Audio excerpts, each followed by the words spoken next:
About 3 weeks after Discovery Night, I went to my parents' house for dinner.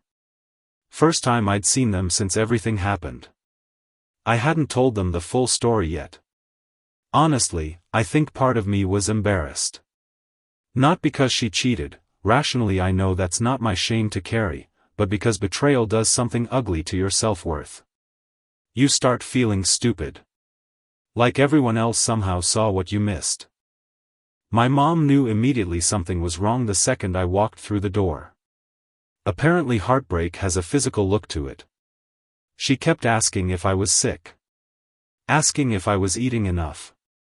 Meanwhile my dad just watched me quietly from across the kitchen table like he already understood more than I'd said out loud. And eventually I broke. Not dramatically. I just started talking and couldn't stop. Everything came out at once. The affair. The lies. The messages. The manipulation. The possibility that she'd cheated before we were even married. I remember my mom covering her mouth with both hands halfway through because she genuinely looked horrified. But my dad's reaction surprised me most. He didn't look shocked. He looked sad. Like deeply, quietly sad. And after I finished, he said something I'll probably remember forever. When trust goes, love starts rotting from the inside. That sentence hit hard because it perfectly described what I'd been feeling but couldn't articulate. I still loved her. That was the problem. If I didn't love her anymore, leaving would have been easy. But love without trust becomes poison. You start monitoring tone changes. Phone screens. Delayed replies. Facial expressions. Every ordinary moment turns into investigation. That's not a marriage. That's psychological warfare. My dad pulled me aside later that night while my mom was cleaning dishes. And this part messed me up because he almost never talks emotionally. He admitted my mother and him went through something similar early in their marriage. Not cheating exactly, but betrayal involving money and lies that nearly destroyed everything.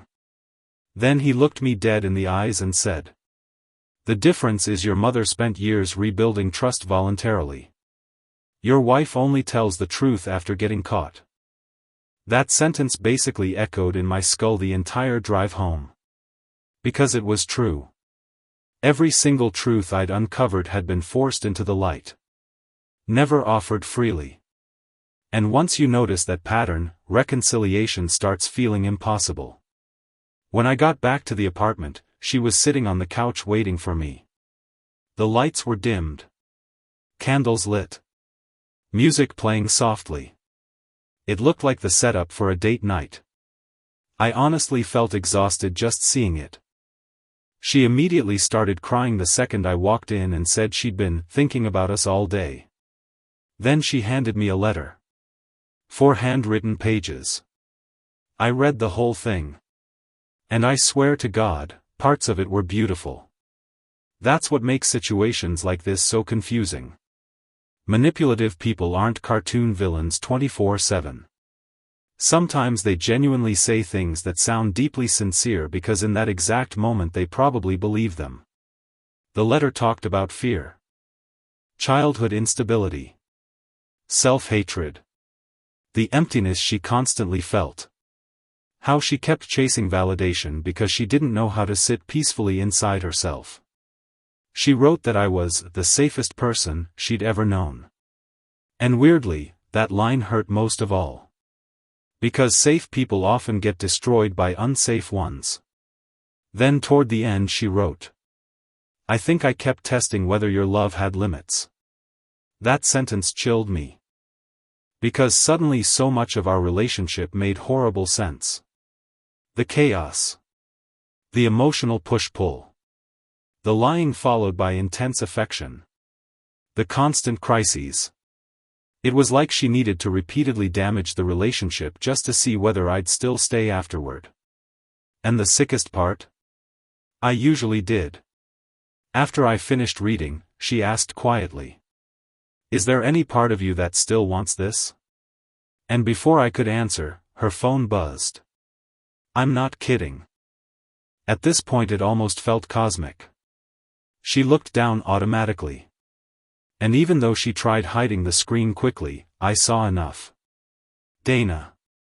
Not Eric. Dana. Still there. Still involved. Still connected to all this somehow. I asked why she was still talking to her. Immediately defensive again. She's my friend. I asked whether this friend was still helping her manipulate conversations with me. That started another fight instantly. She said I was weaponizing everything she'd admitted. Said she couldn't survive under constant punishment. Then came the line that finally snapped something in me permanently. She said, "You act like you were the perfect husband. And look, no, I wasn't perfect. I worked too much sometimes. I shut down emotionally during stress. I forgot anniversaries once or twice. I could be stubborn." But hearing someone compare ordinary relationship flaws to systematic betrayal felt so deeply unfair that something inside me finally stopped trying to save her image. I asked her directly, "What exactly did I do that justifies this?" And she had no real answer. Just vague emotional language. "You weren't present. I felt lonely. We lost connection." But none of it explained the lying. The manipulation. The planning. The rehearsed conversations. The months of psychological damage. At some point she started sobbing again, saying she was terrified I'd leave. And maybe this sounds cruel, but for the first time since all this began, I heard fear of consequences instead of fear of hurting me. That distinction changed everything. I walked into the bedroom, grabbed a duffel bag, and started packing clothes. The second she realized what I was doing, panic completely took over. Not sadness. Panic. She followed me around crying uncontrollably, saying we could still fix things. Therapy. Separation. New apartment. New start. Anything. Then suddenly she said something that made the entire room go silent. "I'll tell you everything. Even the things you don't know." That sentence landed like a grenade. Because if someone says, "even the things you don't know," it means there are still hidden things left. And judging by the look on her face afterward, she realized too late she'd accidentally admitted it. I stopped packing immediately. Not because I changed my mind. Because that sentence changed the temperature of the entire room. "I'll tell you everything. Even the things you don't know." It wasn't the confession itself. It was the wording. The implication that what I had already seen was still only a partial version of the truth. She realized it too late. You could see it on her face the second it came out. Like she'd opened a door she didn't actually mean to unlock. I just stood there holding a shirt halfway folded and asked her, very slowly, "What else is there?" She didn't answer right away. And that pause was different from all the others. Before, her hesitations were defensive. Strategic. Calculated. This one felt like fear. Real fear. She sat down on the edge of the bed like her legs gave out and said she didn't know how to start. Then she said something that made my stomach drop. Dana wasn't just helping me lie. I remember blinking at her. Because that was already obvious from the messages. But apparently it wasn't the whole picture. She admitted Dana had been involved in how the lies were structured from the beginning. Not just advice, not just emotional coaching, active planning of timelines. Coordinating excuses. Even predicting when I would or wouldn't check certain things. Like they had mapped out my behavior patterns over time. Then she said something worse. Dana had been the one encouraging her to escalate things with Eric specifically. Not because she cared about Eric. But because, according to her, you were too stable. I actually laughed when I heard that. A short, broken sound. Too stable. Like that was a flaw that needed correcting. Then she said Eric wasn't even the first test case during that period. There had been someone before him too. A short overlap. A trial run, as she called it. Her words, not mine.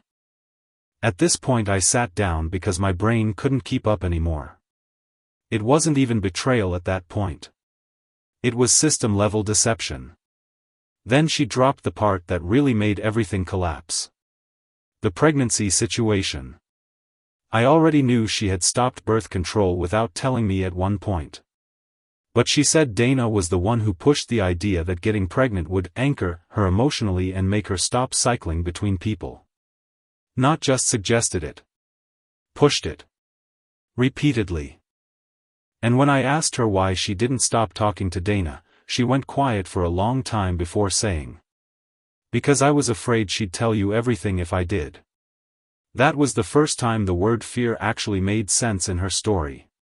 Not fear of losing me. Fear of exposure. And suddenly I started seeing something I hadn't fully allowed myself to see before. This wasn't just cheating layered on top of dishonesty. There was a second structure underneath everything. A feedback loop. Dana feeding her narratives. My wife feeding Dana updates. Both of them reinforcing each other's version of reality while I existed completely outside it. I asked her directly. So what, I was the only person not in on this whole system? She didn't deny it. She just said, "You weren't supposed to be involved at all." That sentence hit differently. Because it made it clear I was never part of the conversation in their minds.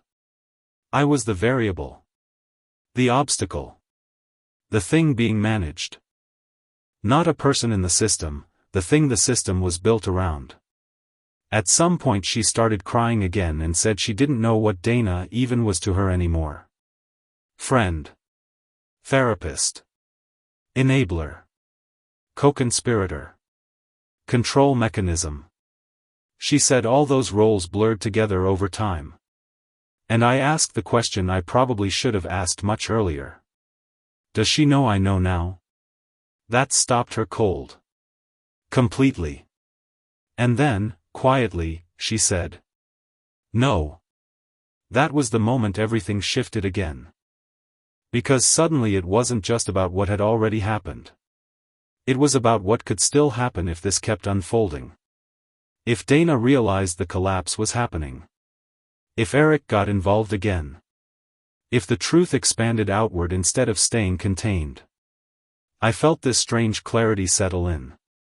For the first time, I wasn't reacting emotionally. I was thinking strategically too. And that scared me more than anything that had happened so far. Because I realized I was starting to understand their way of thinking. Not agreeing with it. Not excusing it. But understanding how someone could build and maintain a double reality like this for so long. And once you understand a system like that, you start seeing how fragile it actually is. She looked at me and asked again, softer this time. "Are you going to leave?" And I realized I couldn't answer that yet. Not because I didn't know. But because whatever I decided next wasn't just about leaving a marriage anymore. It was about deciding what to do with everything I now knew about how far this actually went. And I had a very bad feeling I still hadn't reached the bottom of it. That night I didn't leave. I just sat on the couch in the dark while she stayed in the bedroom, and for the first time since everything started, there was no yelling, no accusations, no emotional explosions. Just silence. The kind of silence that feels heavier than arguments. Every few minutes I could hear her moving around. Opening and closing drawers. Checking her phone. Probably trying to figure out what I knew, what I didn't, and what damage control still existed. Meanwhile I was sitting there realizing something uncomfortable. I didn't even feel surprised anymore. That was the scariest part. Not the cheating. Not the lies. Not Dana. The adaptation. Human beings aren't built to process non-stop betrayal at that scale, so eventually your brain just stops reacting properly. It shifts into analysis mode instead of emotional mode just to survive. Around 2 a.m., my phone buzzed. Unknown number. My first instinct was just numb caution at that point. The message was short. You don't know the full picture. Meet me. No name. No context. Just that. My stomach dropped instantly. Because there are only so many people who could plausibly say something like that at this point. I stared at it for a long time. Then I replied. Who is this? No answer. 5 minutes later. Dana. That was the first time her name appeared outside my wife's phone. And it didn't feel real. It felt like stepping into something that had been happening behind glass this entire time suddenly becoming interactive. My first instinct was anger. Pure, immediate anger. Because if she was involved in all of this, the planning, the manipulation, the emotional engineering, then she wasn't just some passive friend. She was part of the structure that destroyed my marriage. I typed back. Why would I meet you? Her reply came fast. Because she didn't tell you everything. That line again. The same pattern. Always more. Always another layer. I looked toward the bedroom door. Still closed. Still quiet. And I realized something important. If I did this right now, if I stepped into this meeting, there was no going back to ignorance. No more partial truths. No more controlled narratives from my wife. Just raw information from someone who had apparently been behind it all. I told her to meet me at a 24-hour cafe near the city center. I didn't tell my wife. I just grabbed my jacket and left. The cold air outside hit me like a shock to the system. It should have felt like freedom. It didn't. It felt like walking deeper into something I didn't fully understand yet. When I got to the cafe, she was already there. Dana. She looked normal. That's what messed me up immediately. No dramatic presence. No obvious manipulation aura. Just a tired-looking woman sitting in a corner booth scrolling on her phone like this was any other late-night conversation. She saw me and immediately put the phone down. No smile. No greeting. Just. You came. I sat across from her and said. Start talking. She didn't argue. Didn't deflect. Just took a breath and said. I'm not going to defend what I did. That alone surprised me. Because so far, everyone in this situation had defended everything. Then she said something I didn't expect. My goal was never you. I laughed again, but it came out sharp. Yeah, that's kind of obvious. She shook her head. No. I mean, I didn't care about her relationship with you in the way you think I did. Then she explained something that slowly started changing the shape of everything I thought I understood. According to her, this didn't start as a plan to destroy a marriage. It started as her responding to my wife's instability. The lying. The emotional volatility. The constant dissatisfaction. The pattern of needing validation outside the relationship. Dana described it like she was documenting a collapse that was already happening. But then she admitted something worse. She stopped trying to stop it. At some point, she started shaping it. Not initiating it. Not controlling it fully. But guiding it. I asked her directly. Why? And she looked genuinely uncomfortable for the first time. Then she said. Because she always goes back. Unless something breaks it completely. That hit me hard. Because I knew what she meant. Every time there was conflict in our marriage, every time something serious almost surfaced before, my wife had a pattern of resetting things with charm, affection, intensity, then slowly drifting back into the same behaviors. Then Dana said. You were the reset point she kept escaping from. I didn't fully understand that at first. But she kept going. She said my wife didn't experience relationships linearly like most people. She experienced them cyclically. Attachment, boredom, external validation, crisis, emotional return, repeat.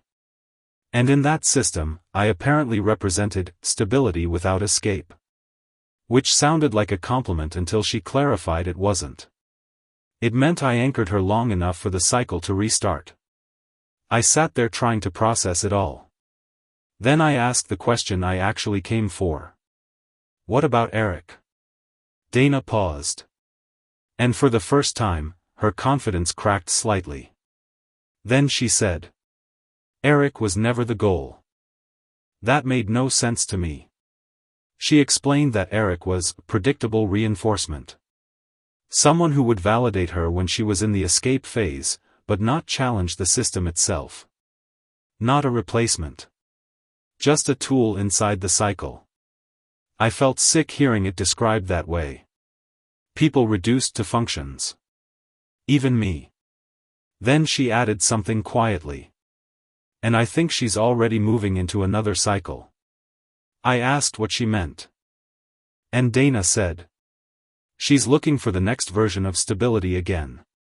That was the moment I understood something I didn't want to understand. This wasn't about Eric. Or Dana. Or even cheating. It was about repetition. Patterns. And I had been one stop on a loop she had probably been running long before I ever met her. I stood up to leave. Dana didn't stop me. But before I walked out, she said something I still don't fully know how to interpret. If you go back, nothing changes. If you leave, she resets faster. And I remember thinking. So either way, I'm not the center of this story at all. I'm just a point in it. And for the first time since everything started, I didn't feel confused anymore. I felt like I finally understood the shape of the thing I was dealing with. And that understanding meant the next decision wouldn't be emotional anymore. It would be final. I didn't go straight home after meeting Dana. I just walked. 4 hours. No destination. No plan. Just moving through empty streets while my brain kept replaying everything she said like I was trying to assemble a puzzle that kept changing shape every time I looked at it. Cycles. Reset points. Stability as an anchor. It all sounded too structured to be real, but at the same time it explained too much to ignore. At some point I stopped by a small convenience store, bought a bottle of water I barely drank, and just stood outside staring at nothing. I kept thinking about one thing Dana said. If you leave, she resets faster. That sentence stuck in my head because it reframed everything in a way I wasn't emotionally prepared for. It wasn't stay and fix it or leave and heal. It was. You are part of a system either way. When I finally got back home, it was already morning. She was awake. Sitting at the kitchen table like she'd been waiting all night. No dramatic reaction when she saw me. Just tired eyes. And that alone told me something had already shifted while I was gone. She asked where I'd been. I didn't answer directly. I asked her instead. Did you know I met her? Silence. Long enough that I knew immediately, she hadn't just suspected it. She knew. Then she nodded. No denial. No anger. Just a small, defeated nod. That was new. Because for the first time, she didn't try to control the narrative. I sat down across from her and said, I want the full truth. Not pieces. Not versions. Everything. And she actually laughed. Not mocking. More like disbelief. Then she said, You're not going to like it. Which, honestly, felt like the most honest thing she'd said in weeks. What came next wasn't a confession the way people imagine it. It wasn't clean. It wasn't structured. It wasn't even linear. It was messy fragments of memory and justification and shame and avoidance all tangled together. But slowly, a clearer picture started forming. Not about one affair. Not even about multiple.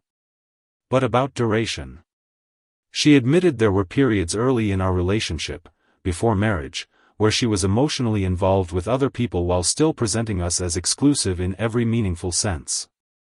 Not always physical. But deliberately hidden. She said she used secrecy as a way to feel independent, while still keeping me as a stable attachment. Hearing that made my chest feel tight in a different way than before. Because it meant the foundation I thought we built our marriage on wasn't solid at all. It was conditional from the beginning. Then she admitted something worse. She said Dana didn't create anything. Dana noticed patterns and amplified them. That distinction mattered. Because it meant the behavior was already there. The system wasn't installed. It evolved. And I was never interacting with a single stable version of her. I was interacting with shifts. Versions. Phases. I remember asking her, "Did you ever actually love me in a normal way?" And she hesitated for a long time before answering. Then she said, "I think I did. I just don't know if I know how to keep it." That answer should have softened things. It didn't. Because love that can't sustain itself still destroys people. Then I asked the question I'd been avoiding since the beginning. "Are you still in contact with Eric?" She shook her head. "No." Then added immediately, "But I was thinking about it yesterday." That honesty hit differently. Not because it was comforting. Because it was unstable. Like even after everything, the cycle wasn't actually broken. Just interrupted. Then she said something quietly. "I don't think I know how to be alone without destroying something." And for the first time, I didn't interpret it as manipulation. I interpreted it as structure. Broken structure, but still structure. We sat in silence for a while after that. No arguments.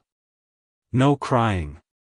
Just two people sitting in the wreckage of something that had stopped resembling a marriage a long time ago. At some point she asked, "So what happens now?" And I realized I finally had an answer forming. Not emotional. Not reactive. Just clear. I said, "Now I stop being part of the cycle." She looked like she understood exactly what I meant. But she still asked, "Do you hate me?" And I didn't answer immediately. Because the honest answer was complicated. I didn't hate her. But I also didn't recognize her anymore in any way that mattered. So I said the closest thing to truth I could manage.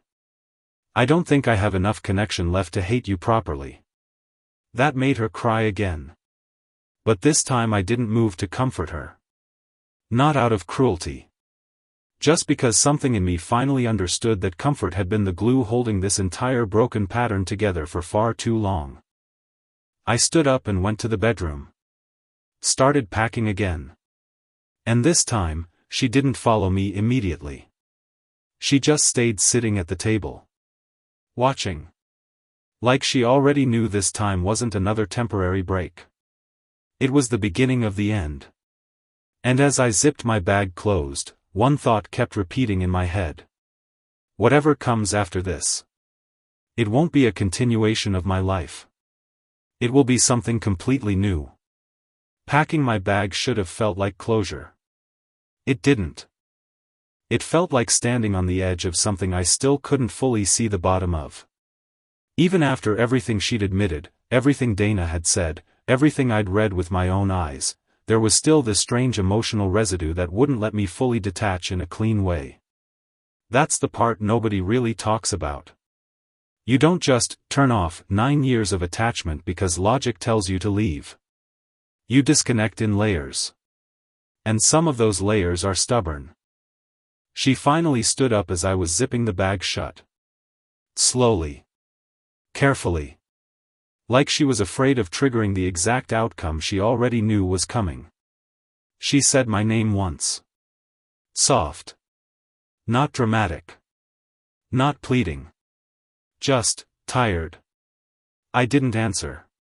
That silence said more than anything I could have said back. Then she asked. Where are you going to go? Not, don't leave. Not, please stay. Just logistics. And that detail weirdly hurt more than emotional begging would have. Because it meant she was already trying to map my exit the same way she mapped everything else, as a process instead of a loss. I told her. Somewhere I can think without all of this inside my head. She nodded like she understood. Then she said something that stopped me in place. You think leaving fixes it? I turned around. And for the first time in days, there was no manipulation in her voice. Just something closer to fear mixed with honesty. She continued. It doesn't fix what I am. That sentence hung in the air between us. Because it wasn't an excuse. It wasn't a defense. It was an admission of permanence. And I hated how human it sounded. Because part of me still wanted her to be simple. A villain. A liar. A mistake I could walk away from cleanly. But she wasn't any of those things in isolation. She was something messier. And messier things are harder to leave behind emotionally, even when you know you should. I asked her. Do you even want me to stay? And she paused for a long time. Long enough that I started regretting the question halfway through. Then she said. I want you to stay, but I don't trust myself with you staying. That was the first thing she'd said that actually aligned with everything I'd learned. Not manipulation. Not denial. Not rewriting history. Just damage awareness. And it scared me in a different way. Because it meant even she understood the pattern now. The cycle Dana described wasn't some abstract theory anymore. It was something she could see too. I slung the bag over my shoulder. Walked past her. And this time she didn't follow me. She just stood there in the kitchen doorway watching like she was trying to memorize the moment I stopped being part of her life. When I reached the front door, I stopped. Not because I wanted to turn back. But because something inside me needed one final clarification before I crossed the line. I asked without looking at her.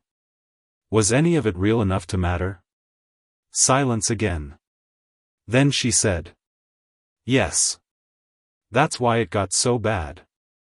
I closed my eyes for a second. Because that answer was the most honest and the most devastating one she could have given. Not everything was fake. Not everything was planned. Which meant letting go wasn't just rejecting lies. It was also abandoning moments that were real enough to hurt. I opened the door. Stepped out into the hallway. And for the first time since Discovery Night, I didn't feel like I was inside a collapsing story. I felt like I had exited it. But that didn't mean it was over. Because the second I hit the stairs, my phone vibrated again. Unknown number. Different from before. One message. She's not done. No name. No context. Just that.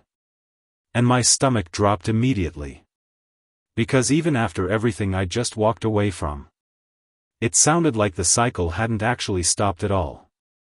It had just changed direction.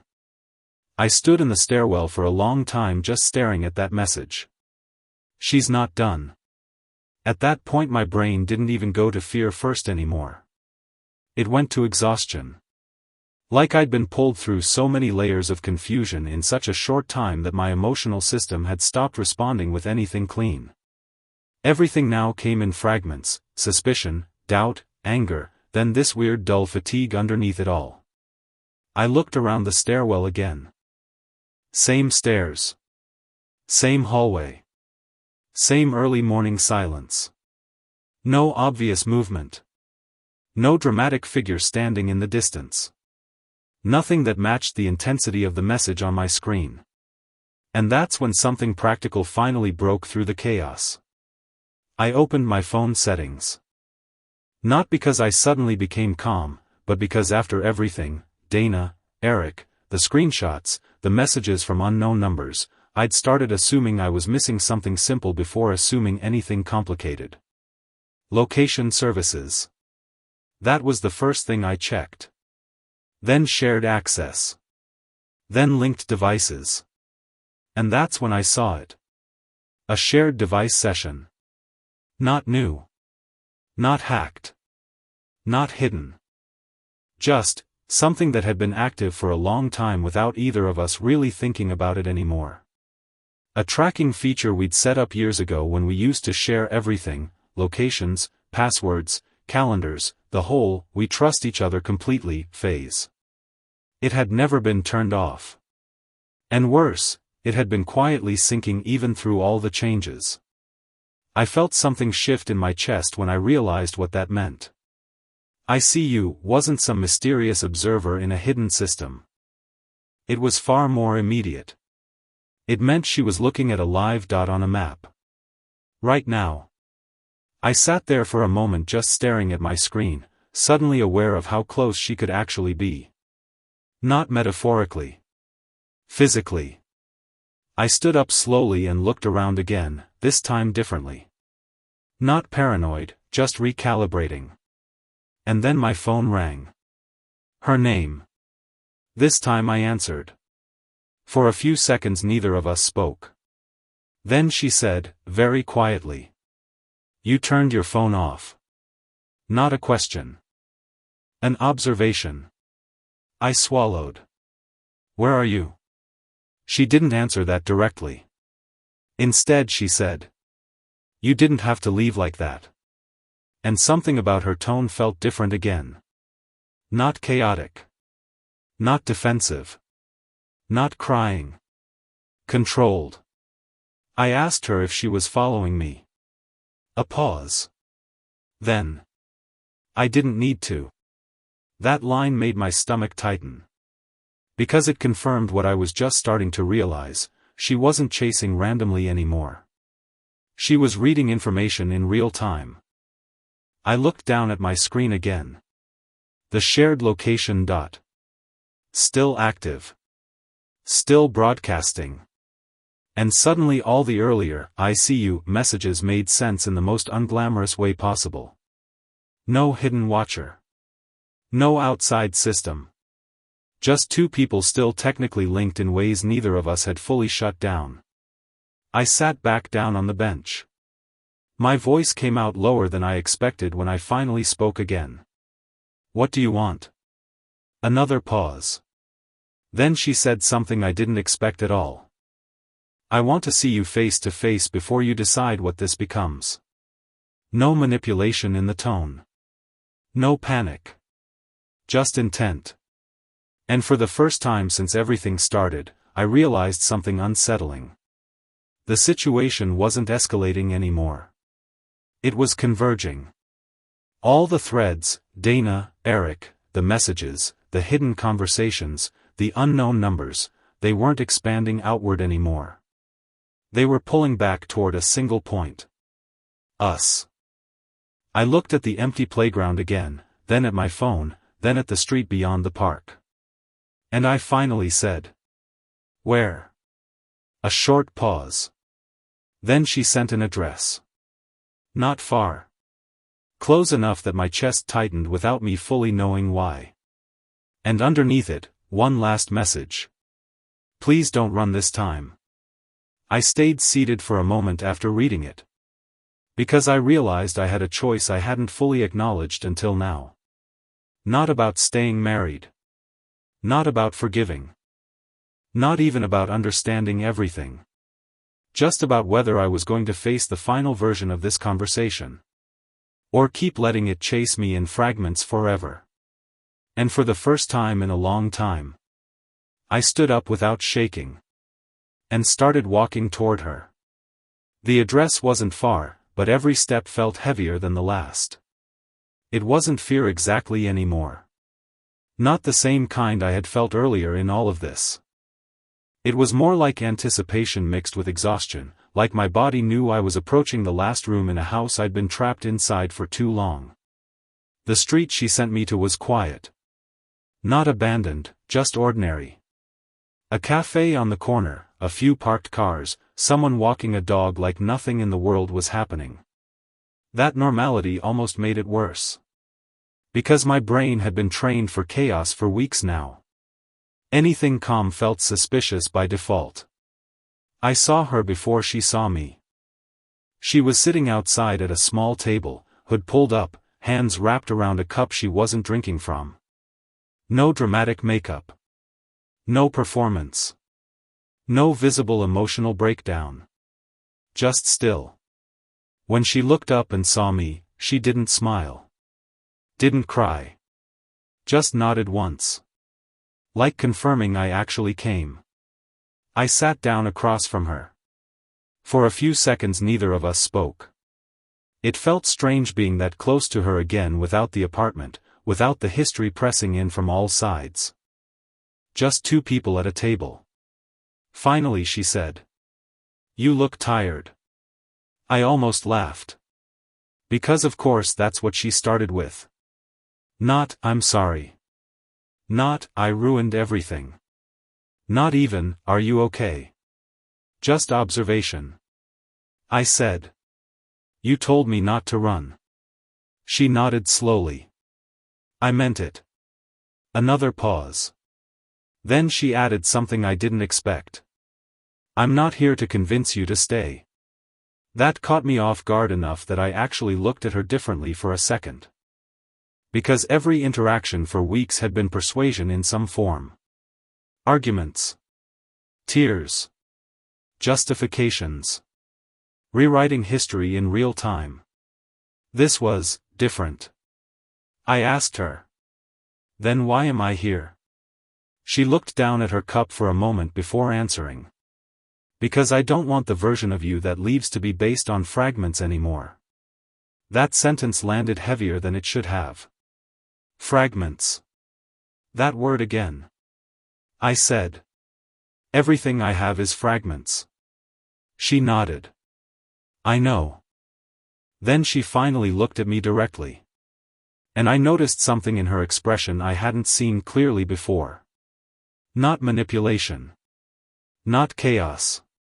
Not even panic. It was resignation. Like she had already accepted something I was still catching up to. She said. "I'm not going to defend what I did. Not anymore. I've tried that with too many people and it never makes it smaller." A long pause. Then. "But I need you to understand something that Dana didn't tell you, right?" My stomach tightened slightly at the mention of Dana again. She continued. "She thinks she was observing a system. Helping you understand it. But she wasn't neutral either." I stayed quiet. Because I could feel something shifting again. She leaned forward slightly. "Dana didn't just amplify me. She also shaped how I reacted back. That confused me." She shook her head. "It wasn't one direction. It never was. It was feedback loops between all of us. Everyone reacting to everyone else's reactions." I felt my chest tighten. Because that made it less like a story with clear roles. And more like a structure that kept folding in on itself. She continued. "The problem is, you were the only one not playing the loop on purpose." That sentence hit differently. I said. "So I was just caught in it." She nodded. "Yes." Then added quietly. "And I think that's why it became unbearable for you first." That part stung more than I expected. Because it implied something I hadn't fully admitted to myself yet, that my confusion wasn't just emotional pain. It was incompatibility with a dynamic I never agreed to participate in. I asked her. "What do you want from me now?" She hesitated. Long enough that I braced myself for another shift into manipulation. But it didn't come. Instead she said. "I want to stop doing this to people." That was the first statement that didn't involve me directly. No, us. No, fix us. No, save this. Just her. I studied her face for a moment, trying to find the catch. The angle. The hidden layer. But for the first time, I couldn't see one clearly. I said, "Why now?" She looked away. "Because you left, and nothing collapsed the way I thought it would. It just exposed everything faster." A quiet breath. Then. And I realized I don't actually know how to exist without creating chaos around me. That sounded like Dana's description, but without the framing that made it abstract. This time it sounded personal. Real. Dangerous, even. I asked. "And Eric? Dana?" She closed her eyes for a second. Eric was escape. Dana was structure. You were stability. Then she added. And none of them were enough on their own. That sentence should have made me angry. Instead it just made me tired again. Because it confirmed what I had already started accepting. I wasn't in a love triangle. I was inside a pattern where roles kept rotating depending on emotional need. I leaned back in my chair. "So what happens now?" She didn't answer immediately. Then she said something I wasn't prepared for. "Now you get to leave without being pulled back in again." I frowned. "What does that mean?" She reached into her bag slowly and placed something on the table. Her phone. Screen already open. Then she said, "I'm ending the parts of this that keep you inside it." I looked at the phone. Then at her. And for the first time in this entire situation, I couldn't tell if what I was seeing was closure. Or the beginning of something I still didn't fully understand.